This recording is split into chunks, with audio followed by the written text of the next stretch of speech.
What's good, small fam?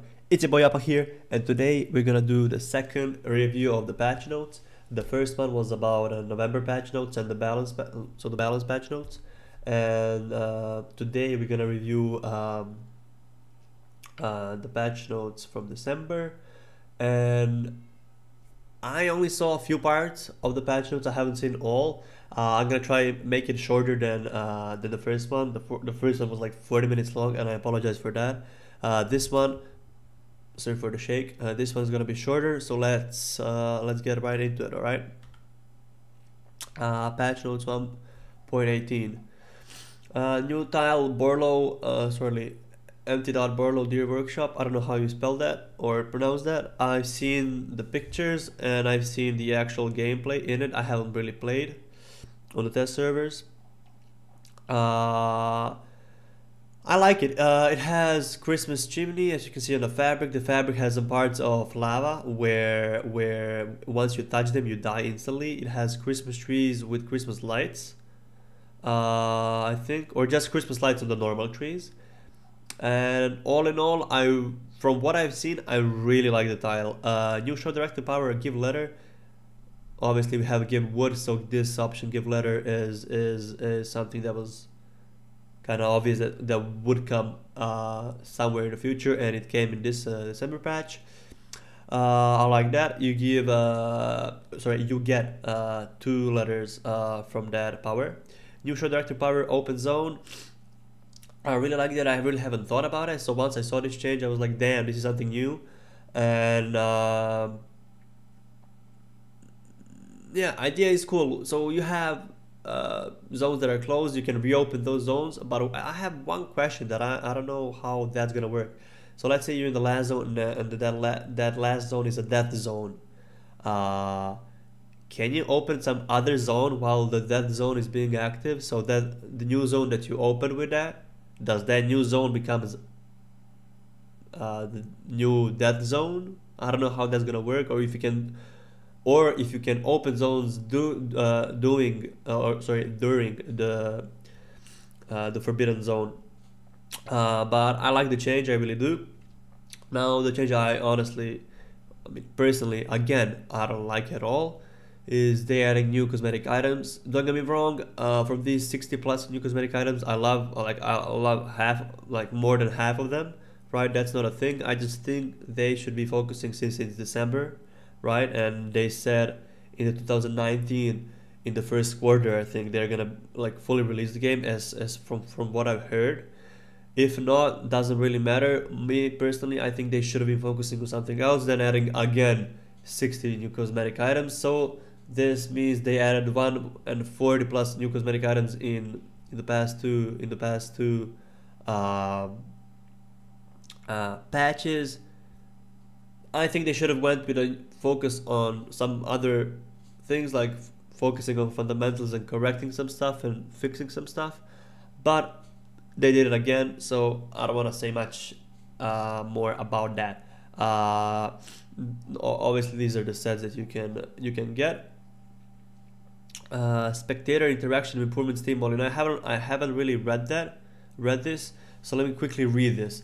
Since we introduced betting to Spectator Interactions on Twitch, viewers have been able to watch random streams to build up $11 and use them to wreak havoc in private matches that have spectator powers enabled. The new event feature allows the streamer to place all viewers on a level playing field and see which one manages to make the best use all available spectator interactions, and finish with the thickest wall at the end of the stream. To create an event, streamers on Twitch with official Darwin Project Spectator Experience accession enabled will need to click the new button called Create Event directly in the stream, then create a private match. When the streamer has an active event, stream viewers will receive a special event wallet containing $1,000, and any bets and power bids made during the event will use this dedicated wallet. All stream viewers of the match, even if watching a different streamer than the one who created the event, will have dedicated wallet made available. Streamers can end an event at any time by going to the stream again and clicking finish. If the streamer does not end the event, it will end automatically after 24 hours. Note that streamers cannot end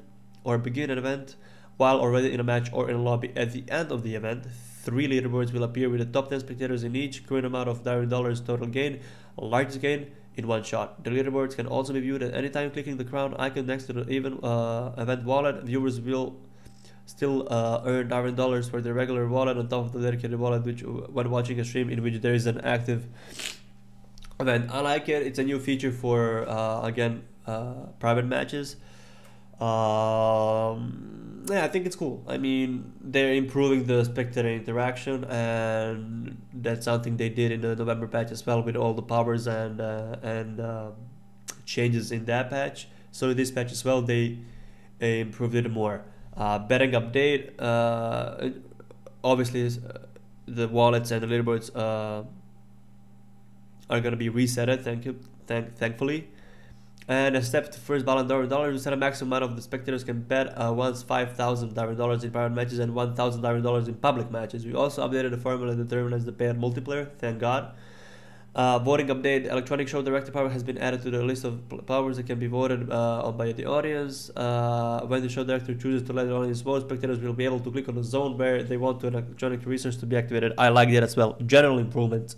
Added 3 new private match options. The following can now be toggled on or off by the private match host. Player minimap hidden, auto zones electronics, and names on the holo maps. Again, more improvements for private matches. I like it. The axe swing will now be more closely tied to the player's latency. I seen this in the gameplay. It has some shiny thing underneath it, and it should be able you should be able to have better picture of your axe hitbox. And developer comment on that. We noticed that the players would often swing their axe in mid-air, expecting to connect with the enemy's head, only to miss by a few inches. So we're gonna see. So this is like they're fixing the axes. They're still obviously didn't fix the whole thing, but they're fixing it, and I really like the change. Slightly lower the axe hitbox for the spin attack and strafe jump attack. We noticed that the players would often swing their axe in mid-air, expecting to connect with the enemy's head, only to miss by a few inches. Okay, I just read the whole. Oh yeah. And increased armor crafting time from 3 to 5 seconds. This balance change is intended to add a higher level of risk to crafting an armor in the middle of the fight. I like the change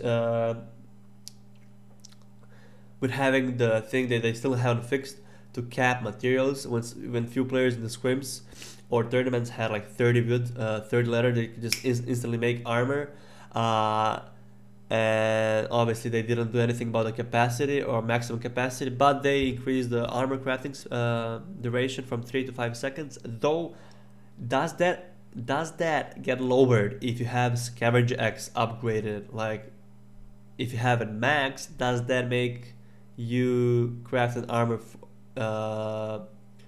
for 3 seconds instead of 5? I don't know about that. We shall see. The hook will no longer grapple players frozen by Ice Bolt.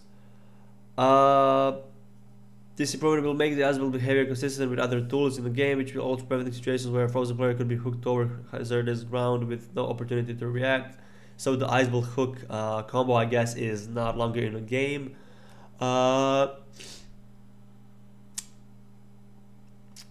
I personally do not like this change.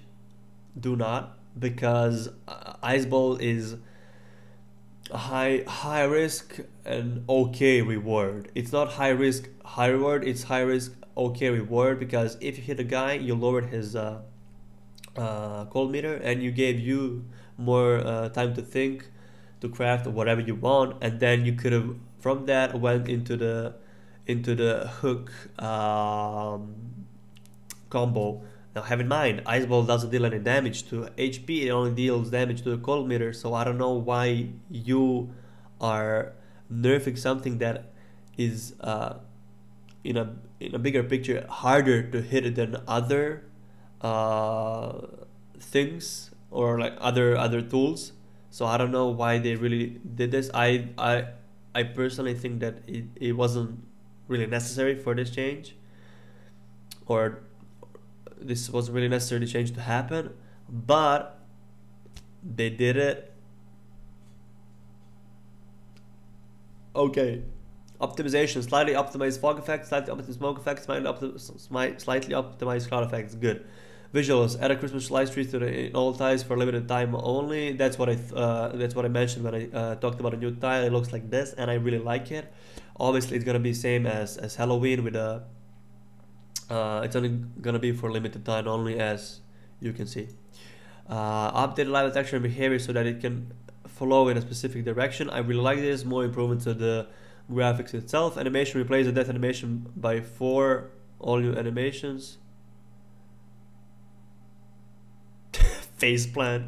added a front hit reaction. Updated the arrow knocking animation.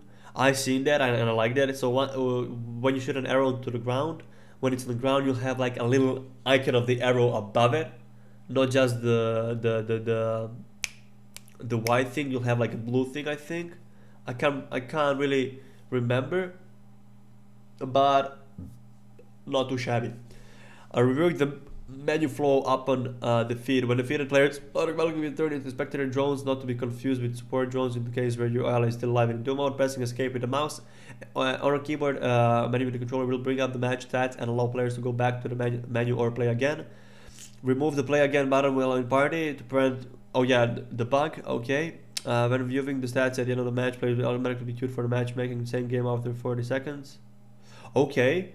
Daily rehab program progression and some career stats will be visible in the pause menu. Okay.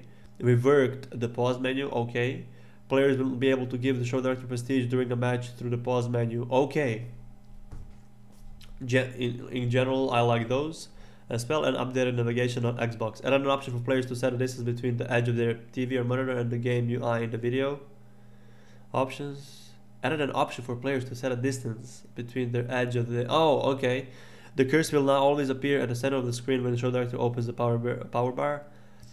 Added a second input for the roll, bound to the middle mouse button by default, same only. Don't forget to rebind any inputs that you currently have on the middle mouse button if you'd like to use the roll there instead. I already have my middle roll on middle mouse, so that's good. When defeated players, match stats will be compared to their average instead of their all-time best for the game mode. Okay, so you feel a bit better than before. UI, when clicking to see the details on the shop, players will get 3 DB preview. Okay, then instead of 2. Okay. Add a loading icon players avatar when they're in the process of loading into the lobby. Okay. Move scavenger mode in the private match options. Oh, I didn't know that was. Oh well, okay, they fixed that, I guess. Made small visual adjustments to icons above straight arrows, the tips that appear when approaching a lootable item. Good.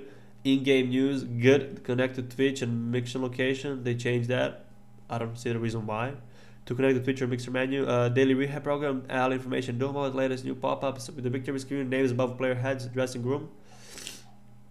Good. And these are bug fixes. Let's just read like first 5 because I don't want to read all of them. It's gonna take a lot of time.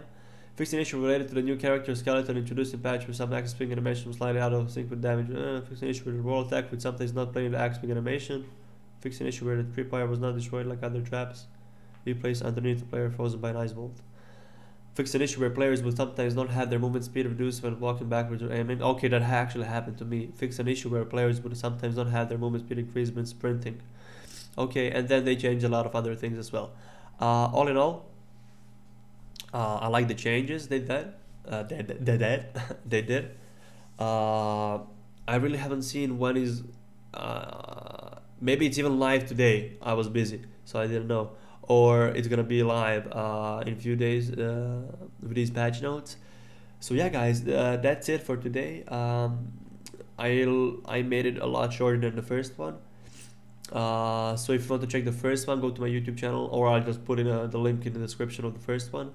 That was the review and my wider opinion on the patch notes into November, because it was 42 minutes long and I kinda did make it longer because of I was just expressing my opinions on the whole thing, because that was the first time actually me speaking in the video about that. Now I just covered you know, I just basically covered it. I didn't really give too much of my opinion because they didn't really do anything that big, and I tried to make it shorter, so I was talking faster than before in the previous one.